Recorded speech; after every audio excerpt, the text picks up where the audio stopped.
Bueno, muy bien. Gracias por esperarnos. Ya está en los estudios Luis Miguel Echeverre, presidente de la Sociedad Rural, que está con muchísima tarea, mucho trabajo, mucha presencia en distintos foros en estos últimos días. ¿Cómo estás, Luis? Un gusto. ¿Qué tal, Pablo? ¿Cómo va? ¿Bien? Bien, muy bien, gracias. Bueno, empecemos por el Foro de Convergencia Productiva. Este es el nombre... Foro de Convergencia Empresaria. Empresaria, sí. Perfecto. Bueno, que ya hace varios meses que se vienen reuniendo y que han divulgado un documento en las últimas horas. ¿Cuál es la idea de este documento? ¿Qué es lo que dice y cuál es la idea de este documento? Sí, nos estamos reuniendo desde fines del año pasado, somos ya 38 cámaras de diferentes rubros, por supuesto.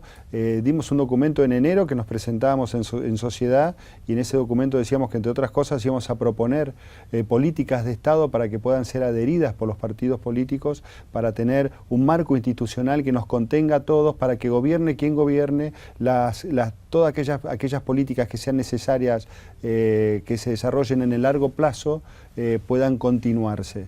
O sea, no sé, te doy un ejemplo, el tema energía. Si para otra vez autoabastecernos de energía o tener disponibilidad energética vamos a necesitar 15 o 20 años, va a trascender 2 o 3 gobiernos por lo menos, ¿no? Bueno, entonces que el que venga no borre lo que hizo el anterior, sino que continúen gobierno tras gobierno atrás del mismo objetivo, que tengamos otra vez disponibilidad energética. ¿Las cámaras que integran este foro son diversas? ¿Hay homogeneidad? De todo tipo de rubros, de cámaras, incluso hay muchas también de diferentes provincias, y el objetivo es ese, es tener ese marco institucional, ese acuerdo entre lo público y lo privado que tantos beneficios está trayendo a nuestros países vecinos, y no tan vecinos, de otros lugares de Latinoamérica, que tienen experiencias exitosas. Me refiero a Chile, Perú, Colombia, México, Uruguay, que se ponen de acuerdo en 8 o 10 cosas y gobierne quien gobierne, continúan las políticas. En líneas generales, ¿qué es lo que se busca? Que haya una baja de la inflación, Mira, que Pablo, haya reglas de juego claras, de seguridad jurídica, digamos, ¿qué es lo si que...? te tapás los ojos y escribís con la izquierda, lo sacás porque es más fácil que la tabla del 2. Estabilidad monetaria, cumplir la Constitución,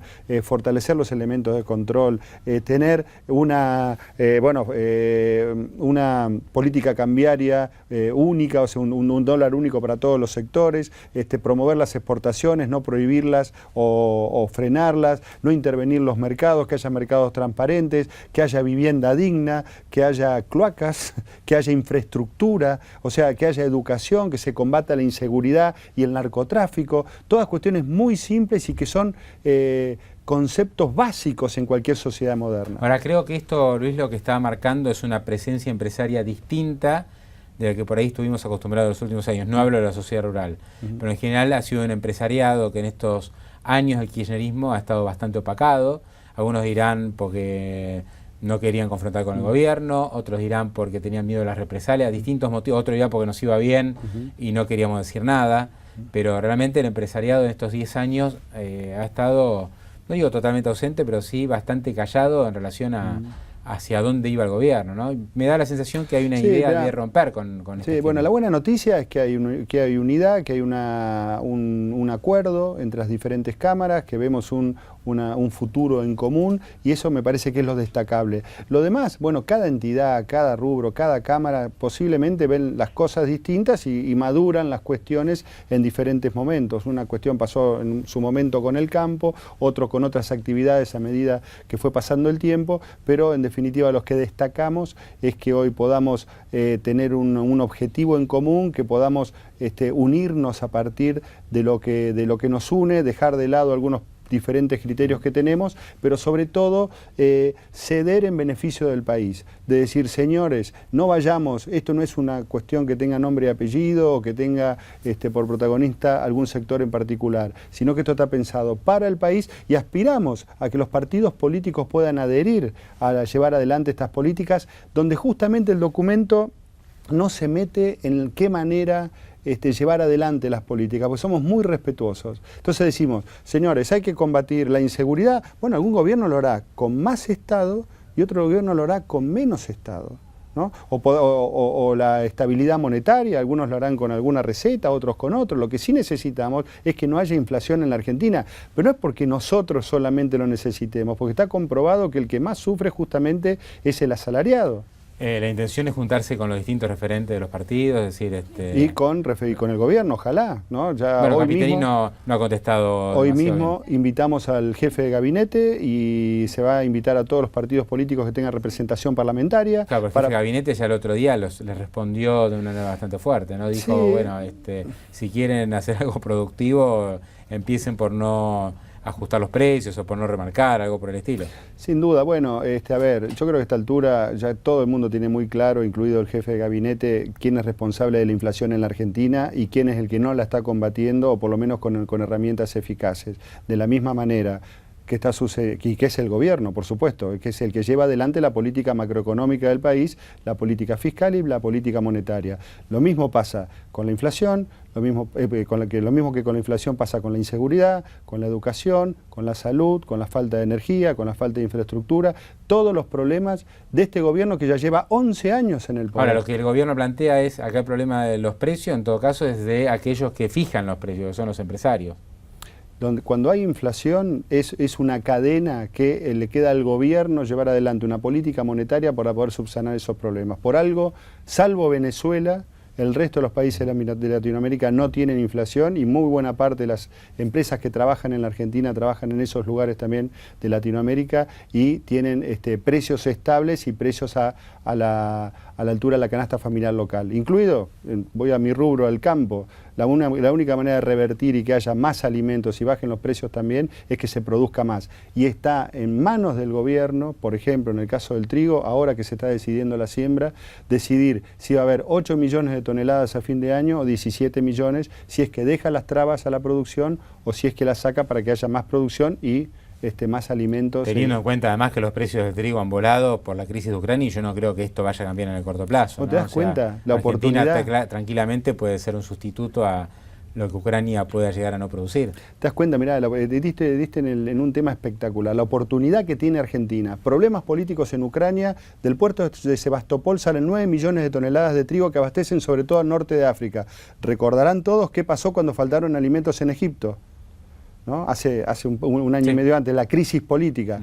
12 años la peor sequía en 12 años en las planicies norteamericanas, que ahora hace poco llovió, pero nadie sabe todavía la consecuencia de esa seca tan importante, esa sequía tan importante. Todos miran al hemisferio sur. Australia hasta el tope de su producción. O sea, no puede producir más. El único que puede llegar a duplicar por mala performance de los últimos 2 años, que tuvimos 8 y 9 millones de toneladas, y llegar a 16, 17, 18 millones, es Argentina. Está en manos del gobierno que eso suceda o no. Esto se puede, digamos, puede haber ahora una política, puede haber una decisión. Tienen que sacar las retenciones y eliminar los ROEs. Si sacan las retenciones y eliminan los ROEs, por cada millón extra de hectáreas que se siembre, son 1.000 millones de dólares más para el país. ¿Y esto automáticamente puede incidir en la actual siembra? Es decir, ¿rápidamente se puede tener efecto en la siembra? Cuanto antes se haga, más hectáreas va a haber sembradas. O sea, a medida que pasa el tiempo... ¿Hay conciencia en el gobierno de que esto digamos, es así, que está la oportunidad, digamos, lo saben de memoria, lo saben de memoria. El año pasado y el anterior sembramos 3 millones de hectáreas. Podemos llegar a 6 millones de hectáreas o más. Depende exclusivamente del gobierno. Está la humedad necesaria, porque llovió toda esta temporada, la lluvia que está perjudicando la cosecha de soja y de maíz, está beneficiando el suelo para la futura cosecha de trigo. O sea, si el gobierno decide, el gobierno resigna en concepto de retenciones, si es que la saca, no llega, lo que puede llegar a resignar fiscalmente no llega a 200 millones de dólares. Pero el beneficio pueden ser 1.000, 2.000 o 2.500 millones de dólares según que lo haga lo antes posible para poder abarcar la mayor cantidad de área en el país. ¿Y tienen interlocutores ahora? Digamos, ¿hay mejor diálogo? Es decir, ya sabemos todo lo que pasó después del 2008, la crisis, después hubo un nuevo ministro de Agricultura, parecía que había la posibilidad por lo menos de un acercamiento. Pablo, el campo aporta a la agroindustria el 60% de las divisas que entran al país y es responsable de 1/3 de la mano de obra. Hace 5 años que no nos recibe ningún funcionario. Nadie. absolutamente nadie. Esa es la irresponsabilidad que tiene el gobierno argentino, que vive del campo y no deja vivir al campo. Un gobierno que está haciendo una supuesta revolución, que está cambiando supuestamente la matriz productiva del país, pero no ve la hora que entre la cosecha. Entonces, ¿en qué quedamos? No, ¿somos los buenos de la película o somos los malvados de la película? ¿No? ¿Se sienten un poco más acompañados ahora con digamos, encarar los problemas que tiene Argentina y sin duda, porque bueno, marcar los problemas de este gobierno? Lo hacían casi en soledad en el 2008 y hoy, bueno, tienen este foro empresarial, y ya creo que hace tiempo, por lo menos buena parte del empresariado decidió salir a mostrar su disconformismo, tal vez después de las elecciones, diría yo, ¿no? En los últimos meses. ¿Pero sienten que ahora no están tan solos? Pero en definitiva, a ver, si de algo sirvió toda esta mala época para el campo, estos últimos 11 años, es para justamente dejar en evidencia, dejar perfectamente demarcado qué es lo que no hay que hacer si no queremos perjudicar a un sector que es superavitario en 36.000 millones de dólares por año. O sea, el gobierno logró arruinar lo que es la actividad productiva. Entonces, eso nos está sirviendo para que, por ejemplo, ya 3 fuerzas nacionales, yendo ya directamente al tema del campo, en enero el Frente Renovador, hace un mes y pico la Unión Cívica Radical y hace unos días el PRO, se hayan manifestado en qué van a hacer si llegan al poder o van a empezar a trabajar ahora legislativamente para reducir o eliminar retenciones y sobre todo eliminar los cupos de exportación. Eso es muy importante. ¿Se puede hacer eso? Porque sí, uno ve las cuentas públicas. Sí. Hay un déficit creciente, sí. Entre 4 y 5 puntos del PBI. Son más de 150.000 millones de pesos. O sea, uno ve la recaudación que sube, pero el gasto sube más. ¿Se puede prescindir de recaudación en este momento? Hay muchísimo gasto que es totalmente improductivo, hay derroche en muchas áreas. Se pueden mantener los planes sociales, que eso es muy importante porque hay gente que está sufriendo, hay 12 millones de pobres todavía en la Argentina. Entonces, sobre todo a esas actividades que no tienen prácticamente costo fiscal. La carne, que pasamos de exportar casi 900.000 toneladas en el 2006 cuando Néstor Kirchner cerró las exportaciones, a 150.000, solo tendría un costo fiscal de 110 millones de dólares.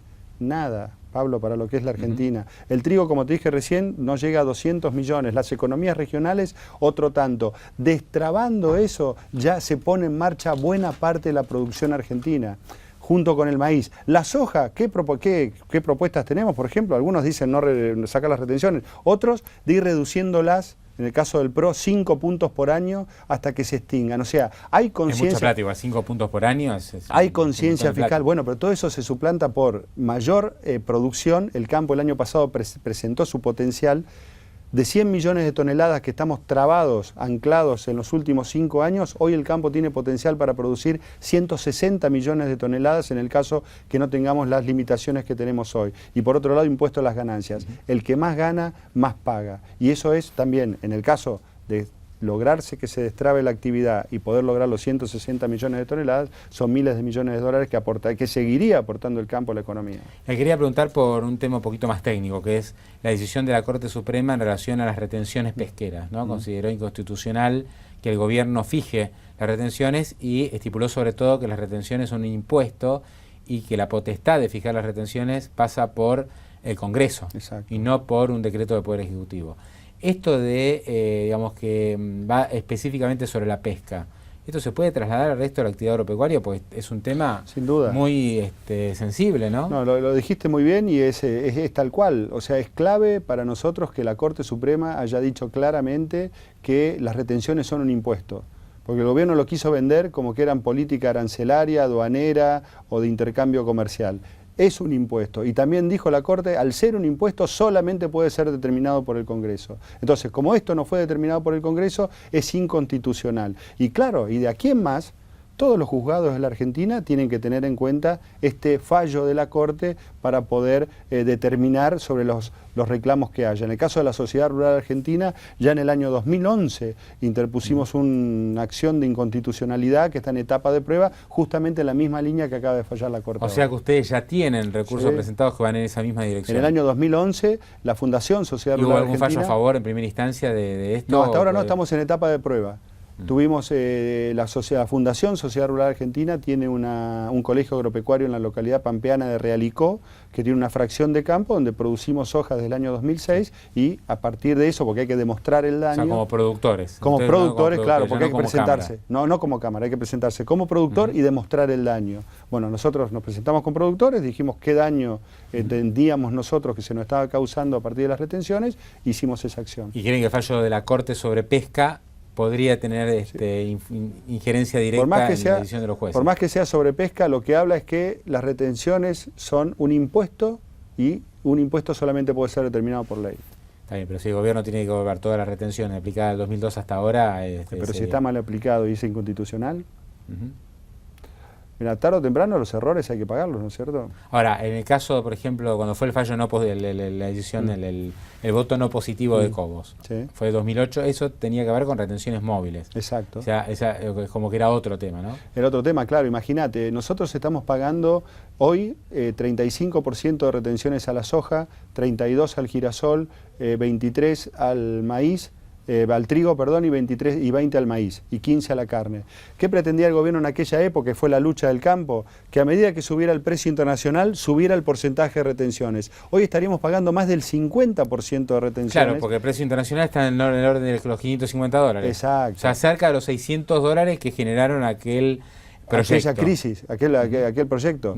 Fíjate vos, pero son dólares que nosotros no cobramos, que cobran todos nuestros competidores.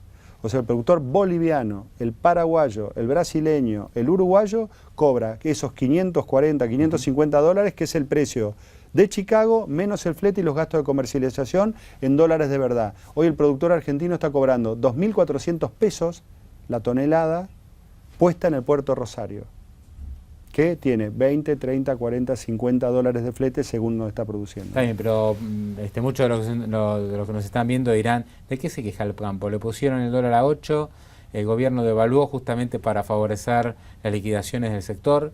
¿Hay para quejarse? Digamos? No, pero el tema pasa por otro lado, Pablo, y vos lo sabés muy bien. El tema pasa por la inflación. Devaluaron un jueves a la tarde. El viernes ya no podíamos comprar ningún insumo porque no había precio. El miércoles siguiente estaba todo remarcado. Se diluyó. Acá la clave es la lucha contra la inflación, que no vemos si realmente se está luchando o no. Y también no sabemos, porque nadie lo explica, si la devaluación ya fue o va a seguir siendo, o si se va a seguir devaluando o no. Eso sería muy importante, que el gobierno dijera para poder ver si podemos recuperar la confianza. Bueno, justamente creo que el gobierno lo que no quiere es explicitar lo que va a hacer con el tipo de cambio, bueno, no dar tanta previsibilidad, ¿no? Bueno, lo cual es algo razonable, digamos. Pero estamos con un sistema de flotación administrado que ha tenido muchos problemas, ¿no? Porque le ponen y en la medida 8, que no solucionan, ahora lo quieren dejar en 8, dicen, no, pero hay que volver a devaluar porque hubo mucha inflación. En la medida que no combatan y eliminen la inflación y que hagan un plan creíble que haga recuperar la confianza, no vemos que tenga mucha solución esto. El productor va a seguir con la lógica de ahora está levantando la cosecha, va a pagar los gastos que tuvo y va a decir, yo tengo que vivir 12 meses con el producto de la cosecha de ahora de abril, mayo. Y voy a ir vendiendo. A medida mientras que haya inflación, va a ir vendiendo escalonadamente a medida que tenga que pagar, porque sabe que el grano siempre va a tener una relación con el producto que tiene que pagar o el servicio que tiene que pagar. Yo creo que hubo un cambio, digamos, respecto al año pasado. No solo el tipo de cambio, que en buena parte se lo ha comido la inflación, específicamente también para el sector agropecuario, sino que también algo que ha cambiado para el campo y en general para la economía es que la tasa de interés subió mucho. Entonces muchos productores que antes se financiaban en pesos en el mercado local, hoy no se pueden financiar y no les queda otra que salir a liquidar dólares. Puede ser también, es un tema más financiero que aparte, de tipo de cambio. Aparte que hubo un ataque, una discriminación por parte del gobierno a través del Banco Nación, prohibiendo la renovación de descubiertos por parte de los productores de soja. Eso realmente, un banco de fomento de la producción como el Banco Nación que haga eso, es una discriminación a los productores agropecuarios. De cualquier manera, ¿El Banco Nación cortó los descubiertos para los productores? Exactamente, cortó el descubierto y no renovó crédito. Las prefinanciaciones estaban. Los productores de soja con nombre y apellido está escrito en la resolución. Una discriminación total. Así todo, siempre hay que recordar que el productor agropecuario no es un inversor sofisticado, ¿no? O sea, no es que es una persona que se va a hacer 50 kilómetros o 100 todos los días para ir al pueblo a ver una pizarra, a ver si subieron, bajaron los bonos o subió, bajó la tasa de interés. O sea, es mucho más simple que eso. Dice, yo cosecho, acá está mi cosecha, yo sé que con esta bolsa vivo todo el año y pago mis cuentas y puedo adquirir o puedo hacer frente a mis obligaciones. Para cerrar, yo charlo con empresarios, charlo con dirigentes empresarios permanentemente y en general hay una coincidencia de que el porvenir o el futuro argentino es muy bueno. Tenemos el campo, tenemos previsiones espectaculares como la que has señalado tú recién en soja, en trigo, en distintos segmentos, tenemos minería, ahora tenemos vaca muerta, parecería que están todos los astros alineados para que la Argentina crezca, pero la verdad es que estos 10 años también estuvieron los astros alineados. ¿Y qué es lo que tuvimos tasas de interés bajísimas en el mundo. Precio de la soja arriba de los $500, precio históricamente alto que nunca se había dado. Bueno, un montón de circunstancias y sin embargo estuvimos realmente estancados, no más allá de que discutamos si fue década ganada, perdida o empatada, pero realmente justamente en el último lustro por lo menos hasta el propio gobierno reconoce que no hubo crecimiento. Bueno, se desperdició. ¿Qué nos tiene que dejar esta década para nosotros desperdiciada? Es que tenemos que hacer exactamente lo contrario a lo que se hizo con respecto al campo si es que queremos obtener resultados diferentes. Si queremos que el campo exprese todo su potencial, que aporte más divisas y más fuentes de trabajo todavía a la Argentina, hay que eliminar todas las trabas que están perjudicando la actividad productiva para que justamente poder producir no alimentos ya para 400 millones de personas, sino para 700 millones, que es el potencial que tiene hoy la Argentina. Luis Echeverre, muchísimas gracias por esta visita.